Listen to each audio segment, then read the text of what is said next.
Исторические вехи развития города Канаша неразрывно связаны с железной дорогой. Так, в 1893 году закончилось двухлетнее строительство Казанско-Московской ветви, проходившей через Саранск, Рязань, Алатырь и Казань, и началось сквозное движение поездов. С этого момента начинает официальное существование станции Шихрана, а в будущем станции Канаш. На ЗАО «Промтрактор-вагон», локомотивном депо и других железнодорожных предприятиях трудятся вагоноремонтники, машинисты, слесари, путейцы, работники станции и вокзала, жители нашего города. Железный дорожный вокзал – это, образно говоря, главные ворота нашего города. Это своеобразная визитная карточка, и на сегодняшний день он имеет современный вид. А ведь ему уже больше полвека, и строился он тогда, когда страна еще не в полной мере восстановилась после войны. Торжественное открытие вокзала состоялось в 1955 году, День железнодорожника, который тогда отмечался 31 июля. С того времени здание реконструировалось. Строители укрепили фундамент, обновили интерьер, улучшили внешний вид здания, обустроили прилегающую территорию. Вокзал стал предметом гордости горожан. Идея возникновения выставочного зала на железнодорожном вокзале Канаш у нас зародилась в мае месяце. Это после объезда начальника Горьковской железной дороги Лисуна Анатолия Федоровича. Как-то при объезде был задан вопрос: а как наши чуваши жили? Мы истории чувашей вот на вашей станции не знаем. Заигрались, зародились, идеи разные появлялись, с работниками начали мы обсуждать и выбрали зоны. Хотели показать, как же наши чуваши жили именно изначально в селе Шихрана, как же у нас железная дорога на станции Канаш появилась. И вместе тем, чем они дышали, чем они жили. И, как говорится, что не зная прошлого, будущего у нас почти и нет. Я думаю, идея у нас отлично получилась. Работники железнодорожного вокзала Канаш относились к этой идее очень серьезно. Мы сумели организовать и зону, чем они занимались, кузницей, как они одевались, это шерстебойки, чем они питались, это у нас зона была как раз как выращивали наш хлеб, и как из хлеба мы испекли пироги, и как же наша изба деревенская, мы уже избу, наверное, 19 века тоже везде сюда поискали, и сами его строили, сами его оборудовали и показали, как же у нас наши чуваши жили. Но, с другой стороны, чувашский народ, он тесно был связан с развитием железной дороги на станции Канаш. И поэтому нам хотелось тоже тесно связать здесь, в выставочном зале, и железнодорожные атрибутики. И вот у нас мы пока это с мая месяца искали, мы нашли династии железнодорожников Канашского района, общий стаж у них 380 лет. Это у нас Михайловых, династия Михайловых. Она сама работала путейским работником. И все вот ее родные, все, дети, сыновья, внуки, внучки. И до сих пор у него внук продолжает в Алатырском железнодорожном техникуме. К сожалению, она, конечно, у нас умерла. И предоставили мы эту династию. А сколько человек в этой династии? 380 лет, на сколько человек делится? 380 лет, тут 19 человек у них. Стаж работы очень большой был, поэтому у них 380 лет и образовалось вместе. Я думаю, дальше уже тоже будет продолжаться. Это на сегодняшний день. Выставочный зал мы открыли в день объезда начальника Горьковской железной дороги при осеннем объезде. Мы очень благодарны ему, что он нам дал эту идею, и очень благодарны своему начальнику Горьковской региональной дирекции железнодорожных вокзалов Идиатуллину Амиру Рустамовичу, тот, который нашу идею поддержал и всячески помогал превращению его в жизнь. В данный момент у нас посещение в основном проходят учащиеся. У нас есть подшефная школа номер 3. Учащиеся очень часто посещают из приюта, дети посещают у нас. Пассажиры, те, которые долго ожидают состава, тоже посещают. Свадьбы у нас тут состоятся, им тоже это приятная новость, тоже они посещают. В основном это сделано для всех пассажиров, которые приезжают через вокзал Канаш, и для наших жителей города Канаш. Мы всегда рады. Короткие экскурсии мы проводим уже. Мы из зоны видеопросмотра представляем короткометражные фильмы, просто успокоительные фильмы предоставляем, чтобы пассажиры, если 2 часа ждет поезд, чтобы он там не скучал, не унывал, чтобы ему было приятно возвратиться, снова прийти на железнодорожный вокзал и снова совершать свою поездку именно на железнодорожном транспорте.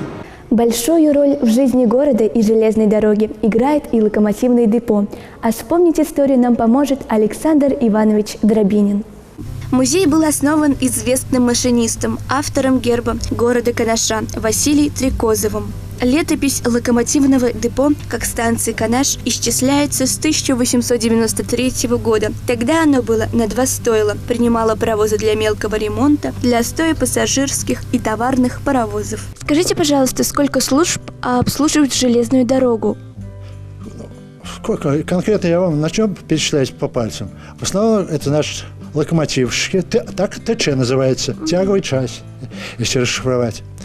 ДС – это движенцы, ПЧ – это путейская часть, которая обслуживает путевые, вагонники, и связисты. Вот эти основные структуры, которые участвуют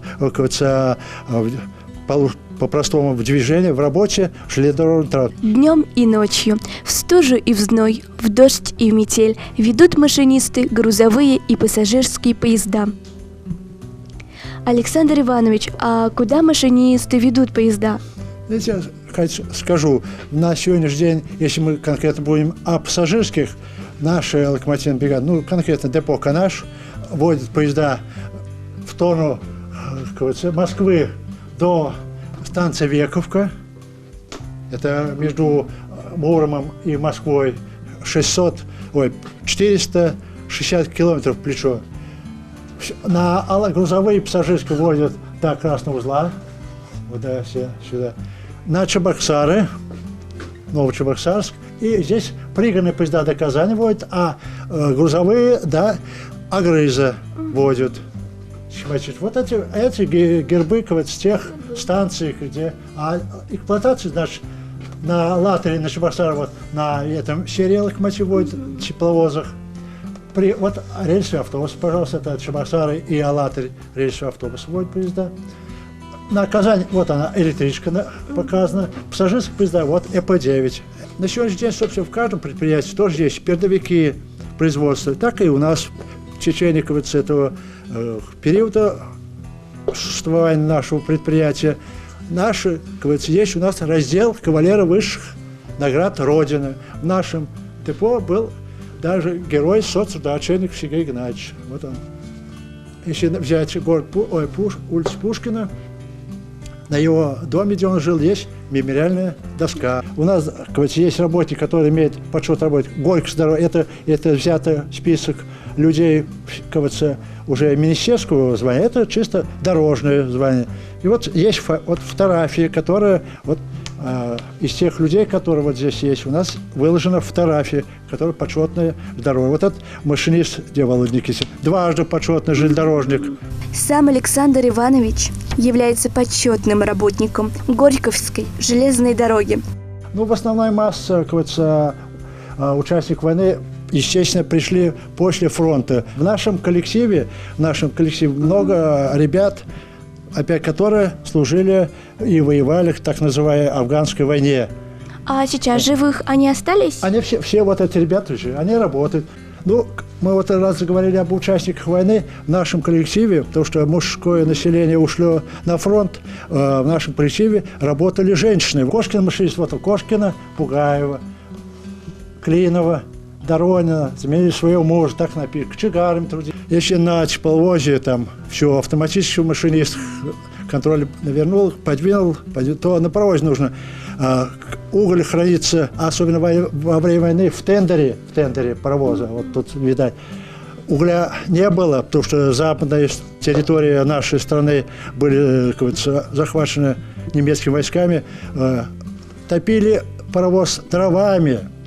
И вот представьте, на паровозе кочегар женщина, помощник женщина, машинист женщина. И представляете, как тяжело было женщинам. Было интересно услышать и ознакомиться с историей становления железных дорог от XIX века до наших времен. Царско-сельская железная дорога, она небольшое по расстоянию пошла, а потом все потихоньку вот наша дорога вот захватили. Вот Москва, Нижегородская, до Москвы, до Горьковская, так наша Казанская. У нас открылось движение, до Канаша со стороны Саранска, или Красного узла, будем говорить, стороны Рязани в 1893 году, то на прямой участок постройки Москва-Казань было завершено в 1919 году. Был уже напрямую, значит, Москва, Муром, Арзамас, Сергач, Канаш. В этой книге, она называется «Железные дороги России», как раз описано, как развивалась и началась постройка железных дорог в России. Всем, кому интересна история железной дороги, могут прийти в локомотивное депо и узнать нужные материалы, ну и, конечно же, почитать книги для своего интереса, ну или для школьной программы. Мне было интересно посмотреть на собранные в музее экспонаты, как они называются и какие задачи выполняют. Машинист выезжает на контрольный пост, запрашивается у дежурного по станции. Локомотив такой-то, машинист такой-то фамилию, вы готов к такой-то поезд. Раньше, до этого, используешь, вот машинист приехал на контрольный, помощник машинист берет маршрутный лист называется. Этот вот у нас прибор интересный, он называется скоростимер. Он выполняет функции очень интересные. Заправляется лента скоростименная, она специальное покрытие специальное, и на ней фиксируется, вот я сказал, зеленый загорелся, вот это получает катушка, вот это зеленая, и вот это, если прижать, он, видите, двигается, она зафиксирует, и этот сигнал передается по электропроводке, передается на этот прибор, и он, то есть загорается красно-желтый огонь, и плюс здесь получает питание катушка красного, и она фиксирует, вот, загорает. И время, какое время проехал, все вот на этой ленте записывается, и машинист после поездки ее, свои данные пишет, тот и сдает ее на расшифровку. Это вот у нас приборы торможения. Это кран, условно, номер 254, им только тормозит сам локомотив. Паровоз, тепловоз, электровоз.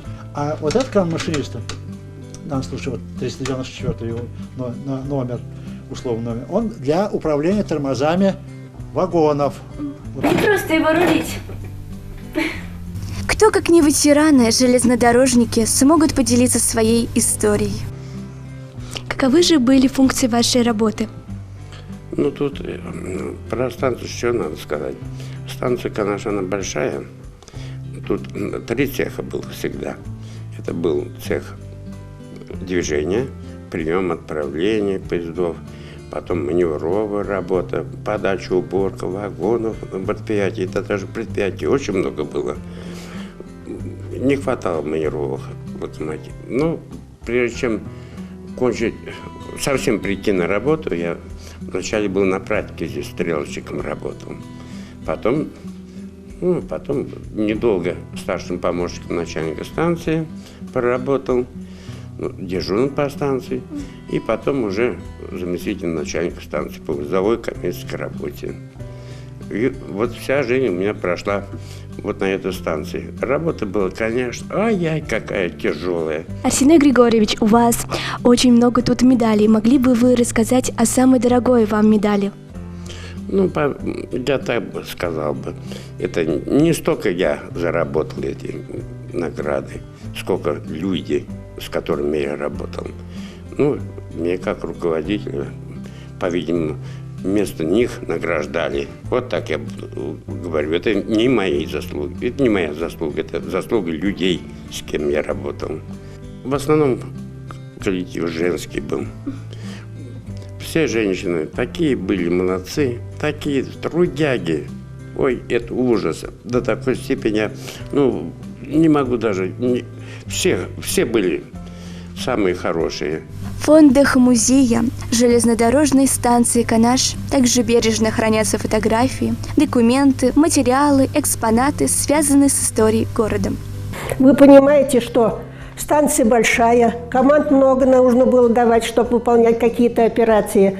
Нужна была связь. Вот для связи между постами, между дежурным, с диспетчером, с дежурным у нас работали вот такие аппараты. На путях с телефоном невозможно было, и людям давали, значит, стационарные радиостанции была, и люди при себе тоже имели рации, вызывали, докладывали, им говорили, задания давали.